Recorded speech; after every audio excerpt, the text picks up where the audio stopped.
If there's questions as I go along, I usually just ask the question. Somebody else might have the question, so no need to wait. Yeah, can do. So as you can see, the title of my talk is called Fire Smart Leahi, Recognizing Wildfire Risks and Building a Safer Community. So I work right here at Leahi. You may know the name Leahi, both names of Diamond Head. And if we have time, I'll go into the reasoning of that, but I'll be using Leahi throughout my talk. So yeah, it's a pleasure to be here. Let's see.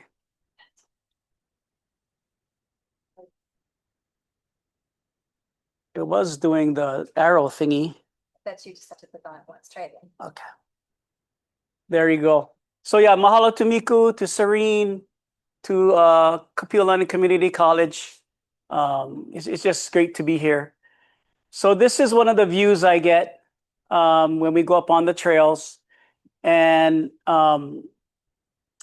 hopefully this will make sense. There'll be a lot of information. Not expecting you to remember it all, but just to get a taste of what you might want to be aware of. So honoring also the ʻāina of Hawaii and people of the past, as Miko said, seen and unseen entities. We give thanks for all of that. So one of the words I like to bring up is maka'ala. So maka plus ala is like your eyes plus to awaken. So maka'ala means to be alert, to be vigilant, watchful, being on guard. And it was such a great fit, thank you, Miko, with resiliency. So hopefully this makes sense as we go through it. So I'm going to be hitting some points. For example, these are the points that really stood out to me. I first started learning about wildfires and urban fires 25 years ago when I worked for the Nature Conservancy. And my job was to educate people in the Waianae Mountain area about their communities and how it's adjacent to fire-prone areas and what to look out for. So I just heard this like 2 weeks ago, and it really stuck with me. So people sometimes try and separate wildland fires from urban fires. What the person told us at Hawaii Wildfire Management Organization was to think of them as equally dangerous. Don't say, oh, that's a wildfire going on over there. I don't have to worry about it. Yeah, so if it's a fire, be aware it is dangerous. And some ways to practice fire safety are the 3 Ps. There's a lot of threes and a lot of triangles in this particular presentation. I hope they will stick with you. And any of this, while I may not be able to share this PowerPoint exactly, I'm going to have my information at the end, and I can share anything within it in pieces. So prevention, protection, and preparation. We are, hopefully after this, you'll be maybe thinking about, what are some preventative things I can do? Yeah, how else can I prepare? So how many of you have seen this before? Anyone? Yep. So these are the 3 elements that are needed to have a fire. So this includes, at your house, the stove, anything, campfire. What do you think is the hardest to control right here?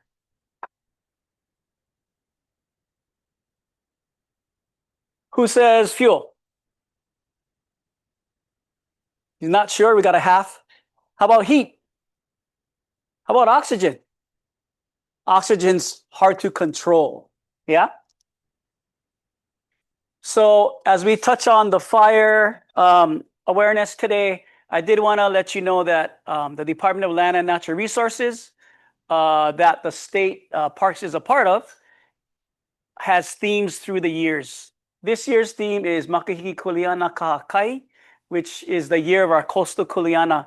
And we are surrounded by coasts. Our islands are coastal areas.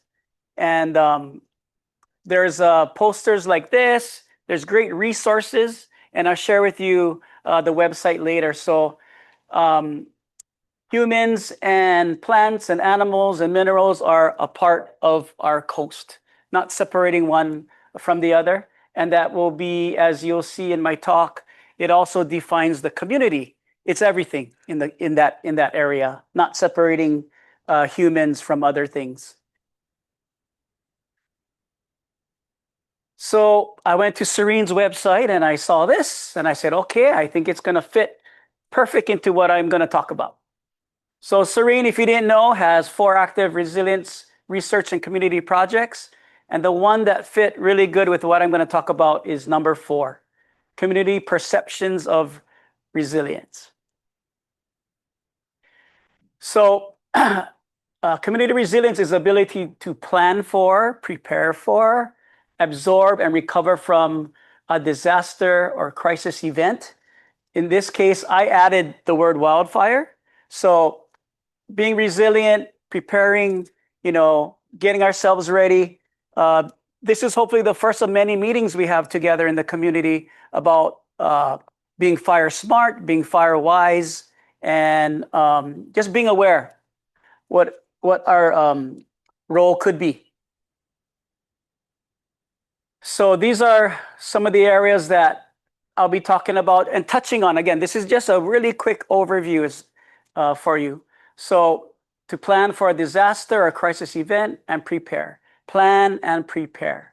Just like you would do for your classes. Plan and prepare. Your life, you're planning and preparing. Going out on a date, you're planning and preparing. Going to go to a football game, planning and preparing. So I just wanted to touch on what is a community. Yeah. So it's a group of people living in the same place, or it could be a particular area or place considered together with its inhabitants. Again, I'm doing this collective thing. I'm trying to build that kind of thought and mentality. So resilience, that word resilience, it's not a word I use every day, but it's a word I think about every day. One of my interests, and personally and professionally and with my family and friends, is what kind of trauma are people going through? What kind of stresses do they have? What kind of anxiety do they have, right? And how do we find ways to deal with that personally, professionally, and with our friends, right? So resilience, being able to bounce back from these things. And there's several types, as you see here: physical, mental, emotional, and social relational. So relationships is a big part of this as well. So this is what is often called the Pono triangle. I learned this from the Paglinawan family, who are social workers. But this may help you think of, again, this holistic view of ourselves, nature, our bodies, our minds, and our spirits. So if any one of these are cut off or not working or not balanced, we are our well-being is not where it could be. And it's, you may not reach it, but it's something that you're always striving for. Yeah. Make sure your spirit is good, your body, your mind. Yeah. I have another triangle.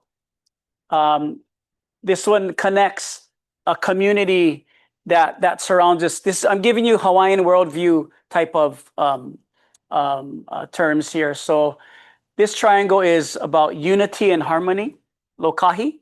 So when the people are out of balance with the ʻāina or with their entities they may believe in spiritually, then things get out of balance. With our storms, things were very out of balance. And now, hopefully together, the Kanaka are getting together, yeah, to strengthen those relationships that they might have had or make new ones. So Fire Smart Leahi, our community, I work in the crater itself. That's where my office is. I consider the inside and the outside my entire office. But when we think of community, I'm thinking us, all of us. Yeah, even beyond this, but we can start with this area around Leahi, Diamond Head. And I'll show you why that's a good idea in the realm of learning about fire. So this is a question that you might have asked yourself. Were fires common in Hawaii or the Pacific? And it was not. Yeah, it wasn't something very common before human arrival. So humans, intentionally or unintentionally, are connected to these fires. So before people were here, volcanic eruptions, lightning was the main sources of that kind of wildfires. So Pele and volcanic activity would be one type of fires that was happening. Just a quick trivia question for anyone in here, or do you know that there was someone here before Pele that was the fire god? Anyone know that? Anybody know his name? Is that the big demigod? Not the pig demigod, but a good answer because it is also a counterpart to Pele. But look that up. Who was here before Pele? Yeah? Pele came from Bora Bora, Pola Pola, that far off land. So who was here before? Okay. Again, were fires common in Hawaii? People brought changes. Till this day, people are bringing changes to the landscape. Nearly all fires in Hawaii are human caused, whether it's intentional, that means there's arsons, there's unintentional campfires, vehicles. You have dry grass and you park your car over the dry grass, and catalytic converters. I don't know if they still have those. I'm not a car guy, but things like that could pose threats to our communities. Again, our community includes everything: people, animals, insects, everything. So this is a sign I helped make 25 years ago, and we posted it in the Waianae Mountains. And my boss at that time, the great Pauline Sato with the Nature Conservancy, drew those pictures. So I don't know if this generation knows about Smokey Bear. Yeah? So I thought I'd bring Smokey into the room, and it's protect Native Hawaiian animals, Native Hawaiian plants and animals, but it's also protect our communities. Yeah. Yes. Bear's gone. He's not gone. Okay. I just didn't know if people knew that term. Yeah. Okay. Smoke. So I remember going to fire training, and the guy told us it's not Smokey the Bear. Yeah, it's Smokey Bear. But for some reason, we always were saying Smokey the Bear. Okay, good. Smokey. Hola, Smokey. Okay, so what has changed? What's different, right? So the environment has changed, cultural changes, and now fire occurs frequently and extensively. So if you're thinking, I won't experience a fire, what I have learned and what the professionals and experts are talking about is that it's not if, it's when. So we have to be resilient, prepare, and plan. So in Hawaii, our native ecosystems, they're vulnerable to fire because now actually things have changed so much. We have a spread of non-native grasses, shrubs, and trees. The environment right here at campus is very similar to the environment that I work at, right at Leahi, Diamond Head. Very different. So it looks like a beautiful sunrise coming over the mountain. But we have, with our rain since October, November, when I started this November 2025, I started at Leahi, and it was, the trees were there, of course, but the grasses were low, it was brown. Now the grasses are up here, the trees, everything's blooming. We have some incredible ferns that are only found in Leahi that are now showing themselves. Yeah, they're only like maybe that big, but they're like, hello, we're still here. They're able to adapt and stay dormant until the rains come. So what can we do as a community? Yeah, One of the big things is to get to know our neighbors. That's why I'm here. I love this campus. I love the people here. I love this area and all around. I'm sure you might have family and friends all around this area. So wherever you live, get to know your neighbors in the sense of individual families, or what's that organization that's over there, or a store. So get to know what's around you. Be aware. Maka'ala. Be aware of what's going on. And another action we can take right now is to inform ourselves. Yeah, take the advantage to learn about what you can do at your home, your school. I'm a woodworker, and my home is a very bad example of what you should be doing. So I'll show you what you should be doing later. So what are some of the fire awareness and preparedness information resources? And I'm going to show you a couple. So we got one right here. It's called Ready, Set, Go.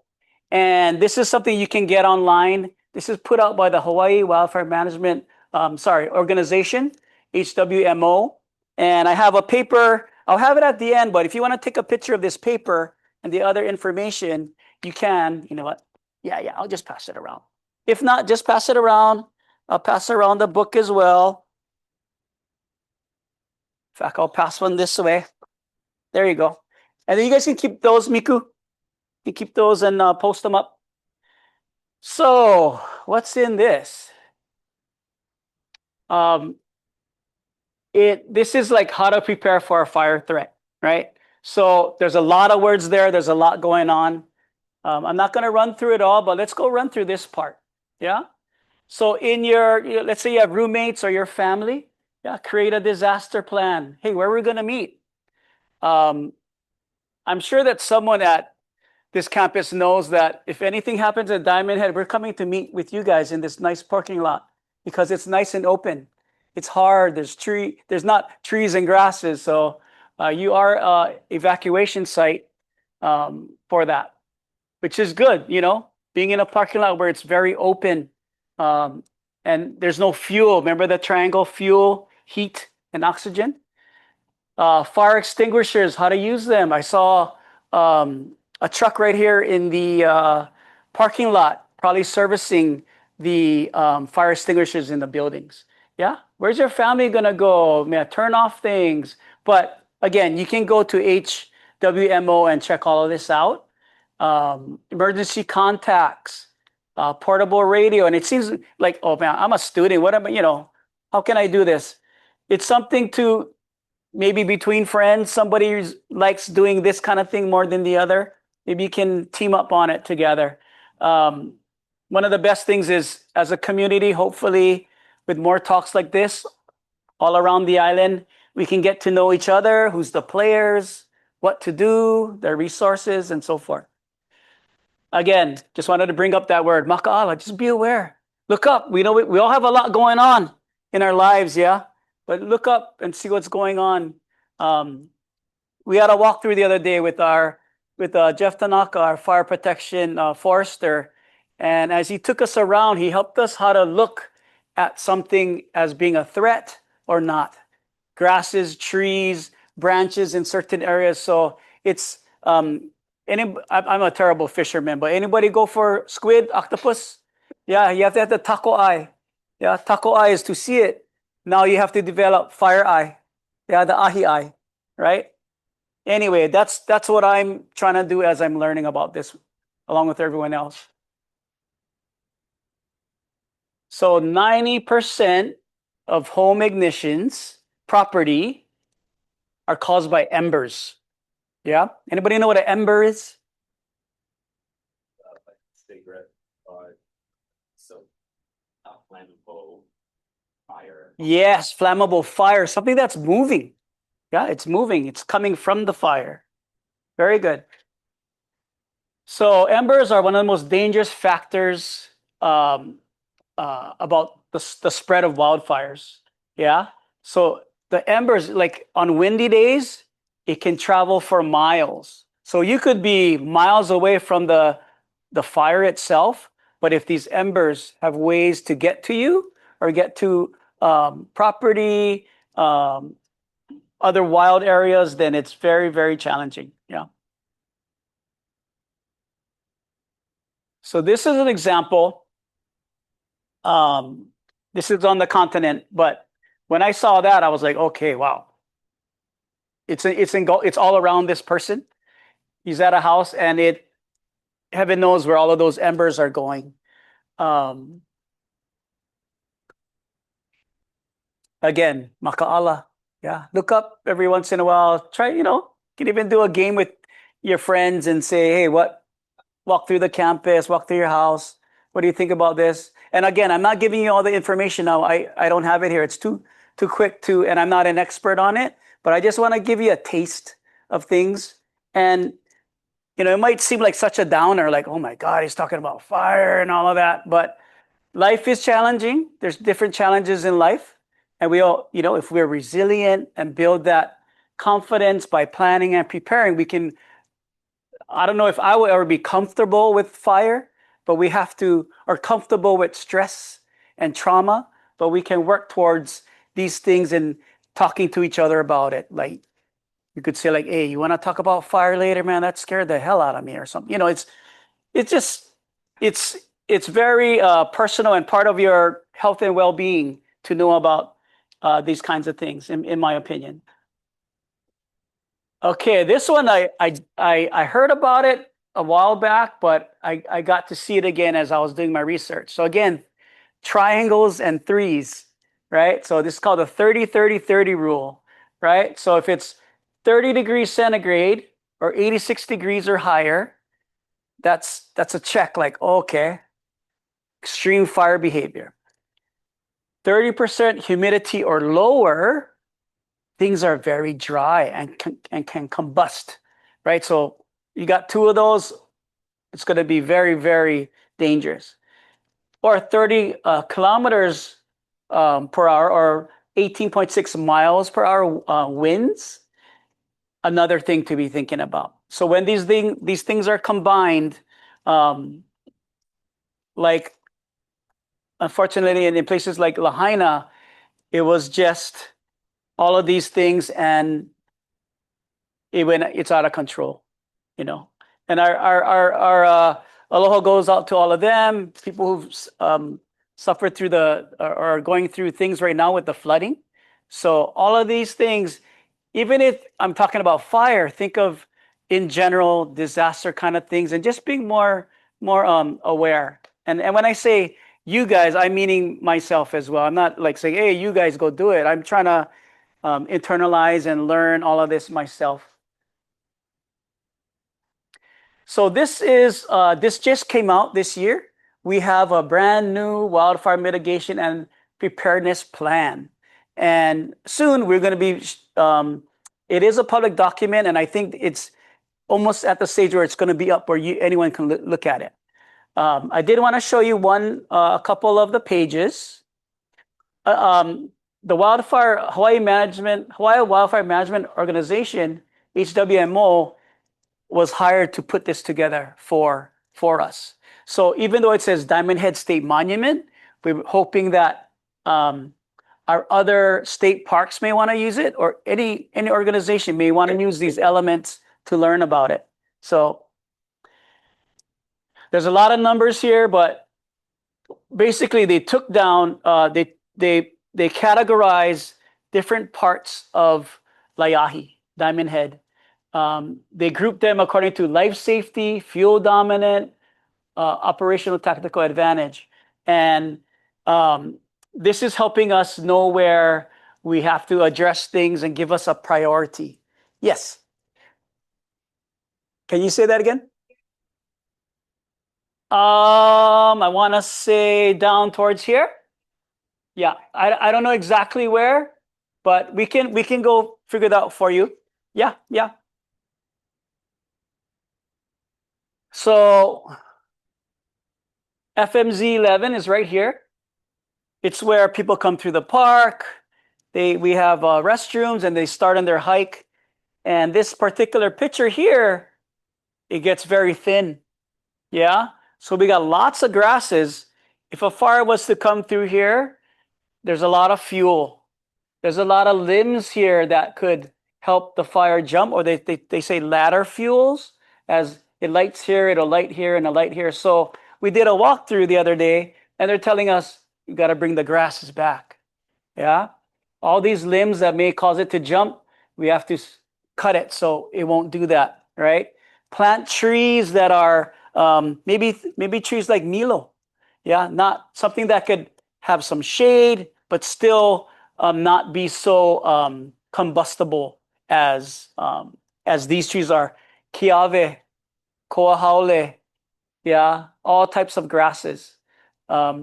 This is not only for people to go up and down, the visitors. We have between 2,000 and 3,000 visitors a day. Yeah, that's between 6 a.m., 6 p.m. This is also so first responders can go up and down, right? So this is one of the areas we have to focus on. One thing I in my title I use the term fire smart. Yeah, there's actually a program called FireWise. Yeah, I didn't want to just take their name. I figured I'd go fire smart first and then work into this. So a fire smart community in Hawaii is neighborhoods that have been proactive and voluntarily taking steps to reduce fire. So maybe we should have one, right? So maybe we'll work towards that. Again, we're still learning, but this is the information to get you started thinking, to be maka'ala, to be aware. Yeah, we already have 40 recognized sites in Hawaii. Yeah, working with the Wildfire Management Organization. And this is one of the websites. The National Fire Protection Association is the one that organizes the FireWise USA. Yeah. So some of the key components. So you can think of this as, I think of it two ways. I think of it as my house, or let's say this building, right? Think of buildings and what's around it. Think of more wildland areas and what's around it. And where are the people and how are they moving through it? So defensible space, lean, clean, and green zones around your home. Yeah, moving things out. Dead vegetation.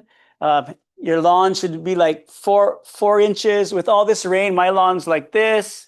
You know, just gotta think. Okay, I don't want to be that neighbor that is the one that's helping the fire move through if it did come in our community. Yeah.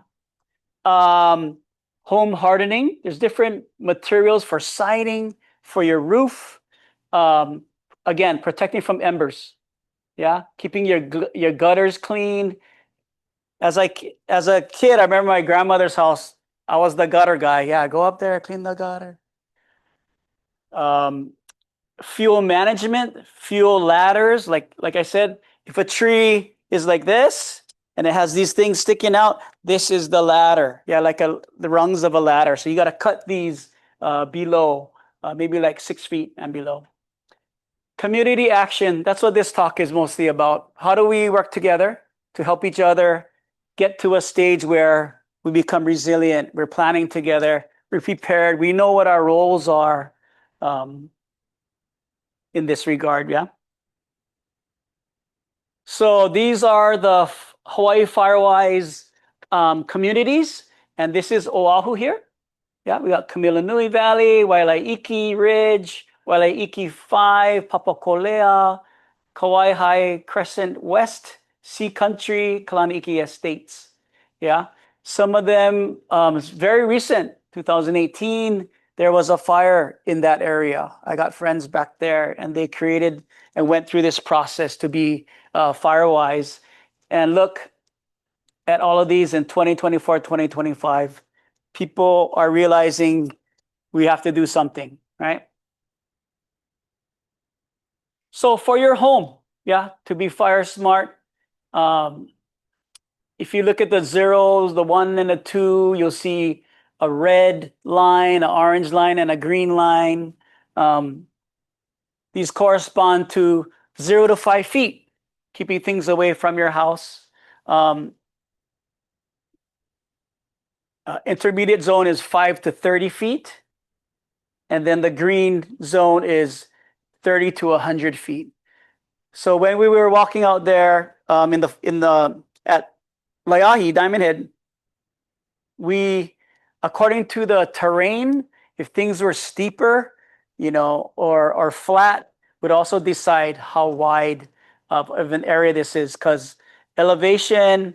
So if you lived on a slope, it's different from if you lived on something flat. It's even more intense because fire rises and goes up. Yeah. These are some actions you can do. You can take today is weeding around your property, remove litter and debris that accumulated around the building, under the house. Yeah, the embers and things can go under there. Look at that. They have looks like a propane tank there. So those areas should be cleared. Even if you're renting. Yeah, if you're renting, look around. Look around and see what's going on. Yes. Yeah, and then I was just gonna mention, I did some work with HWMO for a little while. They gave me tours around Hawaii Island and talked about vegetation management. Just having that experience, kind of like if we're all getting this experience right Yep. now, I think really helps us become a lot more aware, of stuff we've never really thought about before. And everywhere I go now, I'm like, ooh, sometimes it's hard to talk to people about it because you don't, want to offend them how they do things. But yeah, I'm always sweeping the leaves out of our little carport because they blow in there. Yeah. And they dry out and they're under the wood. And so you can imagine the neighbor's house starts burning down, nothing to do with your house, but then the sparks start flying, right? And Yeah. that's really what I was worried about. Okay. Anyway. So you are developing or have developed the fire eye because you put yourself in a situation to learn about it. So you could be at like a job fair or somewhere. If there's something about fire you think you can learn about, just go listen for a little bit. It might benefit you in some time in your life and not even know that that. And it's hard to talk to people, like, oh boy. Then they're doing something wrong. Yeah. And it's a lot of work to make your place, It is. It is.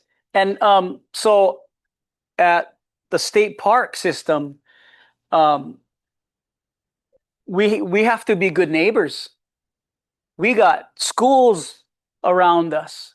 We have the Culinary Institute. We got schools again. We got neighborhoods. So we are responsible for the inside and the outside and that vegetation. So we have to be good neighbors and start trimming these things down and making sure we're in contact, get to know everyone, get on the same page as much as possible. And we're gonna work towards that. Yes. So I am actually one of the neighbors on Montserrat. So I'm right there near you guys.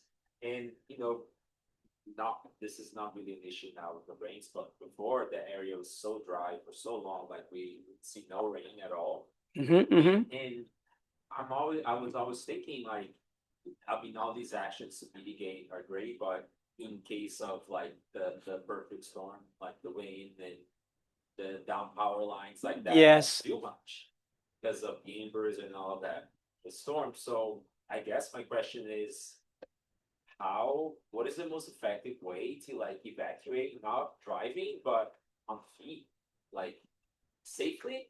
Yeah. Because I also feel like getting a car when something chaotic like that is Yeah. happening, getting stuck on traffic is also not smart. Yeah. Great question. First of all, let me ask you a question. Is there like a fence behind you and then Diamond Head and all of that behind you? No, there's like Other houses maybe? there's another group of houses. Yeah. But still, And I'll Diamond Head very much. so I guess the first thing that comes to my mind is, where is that spot for you? Yeah, where is that safe place where there isn't fuel? Yeah, is it moving more towards Hard to tell. yeah, there's a lot of variables. There's wind direction, there's wind speed, there's fuel. So I don't know if I have the answer for you right now, but you're making me think about things like it's just something you can start to be aware of. And beyond the Hawaii Wildfire Management Organization, there's probably ways maybe we can. I'm gonna give you guys my information. Let's start that conversation. Yeah, let's go to the fire department guys here and say, sorry, your name? Pedro. So, hey, Pedro lives here. Where does Pedro go? So Pedro, with that question, a direct question to a professional, can share that with his neighbors. Yeah. So I love it. Let's do it. You guys are gonna have my information. Not that I'm the head of all of this, but I would love to learn and figure that out with you and anyone here, right? So it's a direct, specific, lovely question that can be life-saving. So we need that kind of thinking. So good. Awareness, maka'ala. Yeah, let's plan. Let's go find some answers together, yeah? More pruning branches, removing combustible things, things you can do today. And we'll add Pedro and knowing like where is their safe place. And again, sorry, your name? And Ryan, how can I look around at things around me and see what might be a risk? This reminds me of I took a Lomi class and my teacher Keola Chan would have us go to the shopping centers and just look at people. Yeah, the guy tipping this way, what's going on? So in the same way, what's going on? Being aware, yeah. So I love it. Let's go. Maybe we can make a I don't know, a game, not a game, but we can do something in this realm. Like Montserrat down into the zoo is gonna be completely blocked off. Yeah. And hard to move in here. Like I just know that. I like the fact that you're thinking vehicle versus on foot. Yeah. But I think wind direction, that's the first thing. You probably, common wind direction, trade winds are blowing that way. So the winds are blowing, I probably want to go that way. Yeah. And like you said, somewhere where there's not fuel. Yeah. An irrigated park, for example. And tunneling, the street could be like tunneling the wind. Let's say we got Kona weather, the wind's coming the other way. Yeah, so being aware, I mean, I really appreciate you guys with these questions and just being here to listen. I always learn as well, so I'm gonna skip that one. So I just want to touch on this. I think we're pretty good on time still, yeah? I wanted to touch on this because, sorry, I don't know what the date is on this. This might be 2013, but where are our communities at risk? Yeah, so green, yeah, just like the stoplight, green, yellow, red. Yeah, red, medium risk. Yellow, medium risk, red. There's orange as well. So if you look at our islands, yeah, we're almost, I think every island is in drought conditions right now. So I'm going to zoom in on Oahu. And if we look at Diamond Head, Crater, and Park, it's red. Diamond Head, the surrounding area, is orange. Yeah? So wind direction, fires could be anywhere up here coming towards us or wherever you may live. So again, thinking about from the small scale, where you're walking, where you're living, what you're seeing, where you're driving, where you shop. It's just like, like concerts. People say, know where their exits are. Get that maka'ala, that fire eyes being developed, yeah? We're going to call it maka'ahi. Let's see that together. Maka'ahi. So get our fire eyes developed, yeah? Make some t-shirts. Maka'ala, maka'ahi. Just a little zooming in even further. Yeah, a lot of red. Okay, so that zoning of the green. Yeah, maybe that's where we got to go. Move towards that, right? Anyway, things to think about, and it's not blind moving, right? It's like wind direction, speed, the different factors, fuel, am I walking, am I bicycling? Yeah, am I picking up auntie because she doesn't have a car, she lives next door? You know, just being aware of what's going on. So when the time comes, hopefully there's not panic. I don't know the time, but do you have any information about who and how this app was created? I know it's sorry, this is by the Wildfire yeah, so created by Matt Wasser up here. But we I can get it to you. If you can't see this, we'll go figure it out. We're geography guys. Yeah, we got to learn these things. Map guys, we love maps. All right. Just to finish up a little bit, this is very blurry, sorry. But this is wildfire incidents. Again, I can't see the date. This didn't come through so well. But just to know, you get, even in that faded red color, you can see what's going on. Yeah. It's not if, but when. Yeah. Humans, we are everywhere, and we are responsible for, they say, 99.9% of the fires that do happen. Thank you again, Miku and Serene and everyone. I think should we go try and look if there's any, oh, sorry, you guys got any questions right here? Or comments? I'll grab the mic for you so I can shuttle. Okay. Thank you. Okay. Actually, I have a bunch, but oh wait, questions from you guys? You kind of participated.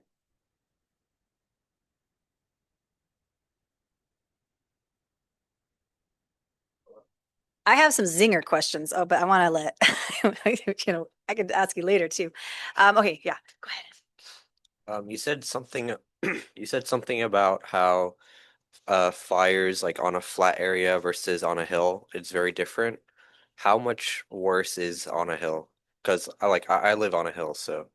So I don't have a percentage or anything like that, but just using my hands right here. So if wind is blowing, let's say it's blowing at 10 miles an hour, and you increase it like this, 10 miles an hour, fire and heat rises. So that's increasing the speed, the intensity of it, and so forth. So that's the layman's answer. Okay. But keep Good that to in know. mind. And Yeah. we'll go work it out together and figure that out. Okay. Thank you. Yeah. Thank you. Okay.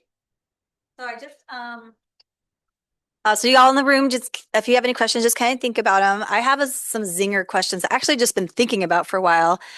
For folks that are online, if you have questions, you can indicate with an emoji or you can post into the chat and then we'll call on you. In the meantime, okay, zinger questions.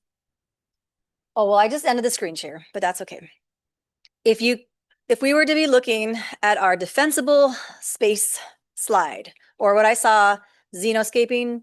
Yeah.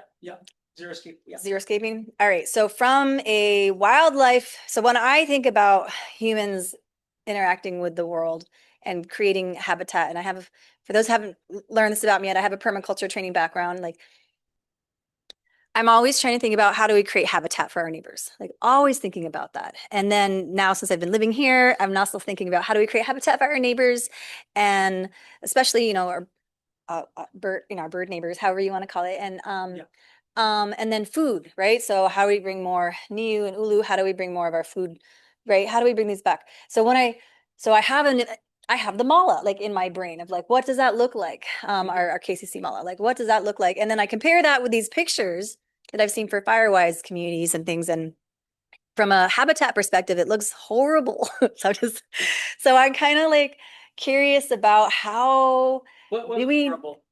if you look at those, like the defensible spaces, there's no, like, think about, right, how are we going to cool our houses with natural cooling, which would be trees? So I'm talking about trade-offs. So like, you want to have trees by houses so that they create shade. And I know I've got Matt on here. There's some Firewise people in here. I just see like really stark contrast. So like, and I know it's always about what are we managing for, and it's all about trade-offs. But I really am like, when I look at the pictures, like these lots that don't have any vegetation on them, or just such sparse vegetation, if you're looking at animals trying to go from habitat, like little habitat islands, like all of my training, I guess, on from a wildlife perspective is like, so Yeah. I'm just curious, like, can you speak to that? And like, and I know with Diamond Head, right? Like, can I have to manage that across the whole landscape? And so I just wonder if you could kind of speak to that a little bit. So again, I'm not an expert on this. I'm still learning. Um, but what I think I can share is that everything is situational according to that place and space. So while I did show you pictures of this grass and trees and so forth, even in how close they are together, farther apart, if you're cutting the branches that could create a ladder situation, that could be closer to your house. So there's very specific things that could be, uh, what's the priority? So the xeriscape, that to me, that's an extreme. We may not be able to do that. No, yeah, I think it's fine. But let's say you had a ulu tree. Yeah.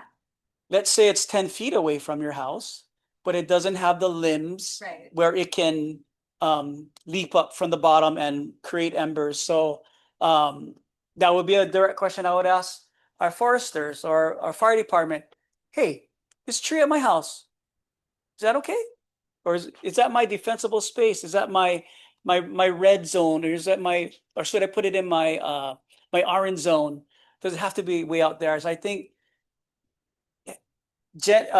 generating these ideas and questions help us come up with solutions according to our particular situation. Yeah. So basically, Yeah, I would say it's possible. yeah. Yeah. And it's like, okay, the other day, again with the forester, Jeff, he was saying like, if this big kiawe tree is creating shade, you don't want to just clear cut everything around. The shade keeps everything under it cooler. So maybe you'll leave that one, but limit up so the canopy is higher. Yeah, so there's I wouldn't say it's so there's ways to work towards it being more resilient.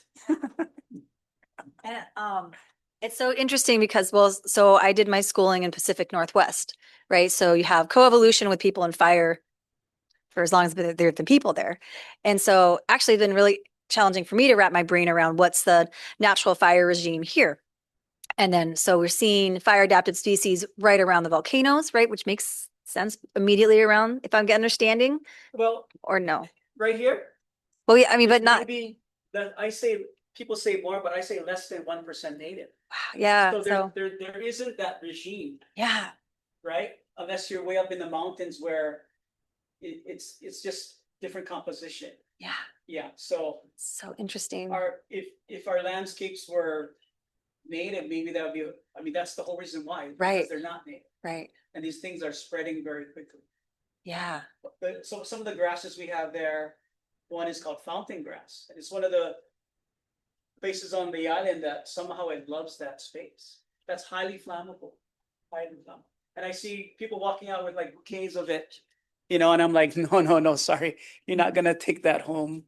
It looks so pretty, this beautiful bouquet, but again, I guess I would go back to saying is maka'ala, be alert, be aware, get informed, let's bring in more people and talk about this kind of stuff as a community of Diamond Head. Yeah. And outside of Diamond Head and as an island, and wherever you live, you can bring this information and knowledge with you. That's creating knowledge is power, of course, literally. Yeah. Maybe sort of a comment, part of the question, but after all of these rains being so after all of these rains that we've just had, and April today, leading into the summer dry season, I'm expecting we're going to get a lot of fuel growth leading up to the wildfire season. So you think that's something we should really be looking out for in the next couple months, right? Yes. Either fire is the fact that when we have wet seasons, all those long grasses and foliage in the summer our fuel load has multiplied incredibly. So with that in mind, what's the priority? What are we trying to take care of first? Yes. So I guess priority wise, how and what are the current efforts of planting more endemic plants up there to try to mitigate that? As maybe that is a top priority effort, you know? So things like that are already happening in different parts of the island and outer islands is planting these green belts and breaks. Yeah, forest restoration at Flanders. So it's yes, creating on the HWMO website, they have come up with fire resilient landscape guide. Yeah. And this is a guide as a result of what happened in Lahaina, but it has plants that are highly recommended to be grown in these areas because you can't just clear cut, right? As you move the grasses, move the trees back, what to put in. So this is one of the guides for our islands. It's based on Lahaina and West Mai, but it can be used for replanting after a fire and before a fire. The area being so dry, you can't plant any. You can't plant any individual. No, totally. Yes, it has to be plants that can take less water. Yeah, or unless you have irrigation. Yeah. We're actually at time. I did want to, if we can put it back up, I wanted to show them the contact slide, and it'll have my email on it, and we can help you get some of this information if let's go back a little bit here. So I'm just gonna take care. Right. Aloha. Oh yeah. So I wanted to just touch on this, right? So we learned about sense of place. Yeah, getting a sense of what fire is about, sense of ourself, what are our relationships, yeah? Our sense of our families, our communities, and a sense of resiliency and how we can work towards that. Yeah, thank you, everybody. And this is the slide that I did want you guys to see. Division of State Parks at the top there. You got my email there. Oh, awesome. Share is coming. Oh, there you go. Also the year of our coastal kuleana. I got a calendar for you. Your guys' classroom here, year of our coastal kuleana. There's a lot more resources on that. Tons and tons of educational materials. Hawaii Wildfire Management Organization, Pacific Fire Exchange, where a lot of this information came from as well, National Fire Protection Association, and their Firewise USA website. So hopefully the first of many talks. And again, call me. We'll go figure out some of these answers to these questions, and it will benefit a lot of people who may be in that exact same situation. So thanks again, Miku. All right. Thanks, you guys. Yeah. And then for anyone online, yeah, we'll follow up with materials, and looks like Jill says thank you. So yeah. All I right. got some stickers and business cards. All right. We're going to close the talk online. Thanks everybody who is online. Bye. And I couldn't bring it to the creator, so I brought the creator to you. Oh. That was really cool. That is so cool. Yeah, so Etsy, and then the guy changed the name from it. He put Leahi on there for